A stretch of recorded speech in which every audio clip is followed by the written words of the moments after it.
খুব কম সময়ে টেস্টি যদি আলুর পরোটা খেতে চাও এই পদ্ধতিটা দেখে নাও। একটা মিক্সিং বোলের মধ্যে 1 কাপ ময়দা নিয়ে টেস্ট অনুযায়ী লবণ, 1 টিস্পুন চিনি দিয়ে ভালোভাবে মিশিয়ে কম কম করে জল দিয়ে একটা সফট ডো বানিয়ে নিচ্ছি।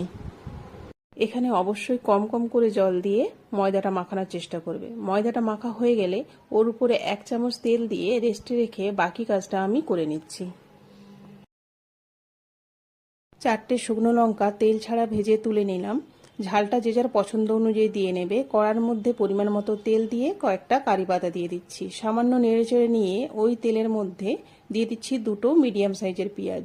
পেঁয়াজটার যখন বেশ কালার চলে আসবে, কুচি করা ধনে পাতা দিয়ে সামান্য নেড়েচেড়ে নিয়ে টেস্ট অনুযায়ী লবণ, 1/2 টিস্পুন ধনে গুঁড়ো, 1/2 টিস্পুন জিরে গুঁড়ো দিয়ে সেদ্ধ করা আলুটা দিয়ে যে শুকনো লঙ্কাটা আমি ভেজে রেখেছিলাম সেইটা গুঁড়ো করে দিয়ে দিচ্ছি।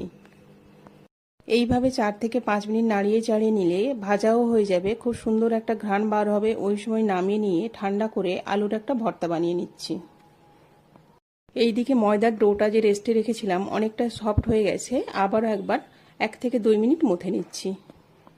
যখন দেখবে হাতে আর লেগে যাচ্ছে না, ওই সময় ভাববে পরোটার জন্য পারফেক্ট একটা ডো তৈরি হয়েছে।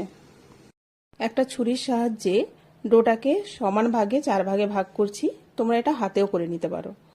এইভাবে হাতের সাহায্যে বলের একটা শেপ দিয়ে নিচ্ছি। সামান্য শুকনো ময়দা ছড়িয়ে ছোট করে বেলে আলুর পোরটা মাঝ বরাবর দিয়ে এইভাবে মুড়ে নিতে হবে। প্রত্যেকটা বল একই পদ্ধতিতে বানিয়ে নেব। এবার যে বলটা প্রথমে বানিয়েছিলাম সেটা প্রথমে বেলে নেব, তাহলে বাকিগুলো সামান্য রেস্ট পেয়ে যাবে। এই পরোটা নর্মাল পরোটার থেকে সামান্য মোটা হবে। দেখিয়ে দিচ্ছি থিকনেসটা কতটা রেখেছি। একটা ফ্রাই প্যান বসিয়ে সামান্য গরম হলে তেল ব্রাশ করে পরোটাটা দিয়ে দিচ্ছি।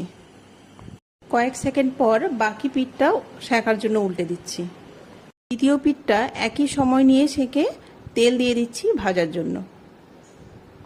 এখানে আমি খুব কম পরিমাণে তেলটা ব্যবহার করছি, তোমরা চাইলে আরও একটু দিতে পারো। তেলটা দিয়ে মিডিয়াম হিটে 2 দিক লাল লাল করে ভেজে নেব। পরোটাগুলো ভাজার সময় অবশ্যই মিডিয়াম হিটে রাখার চেষ্টা করবে, এতে পরোটাটা খুব ভালোভাবে কুক হবে আর অনেক নরমও হবে।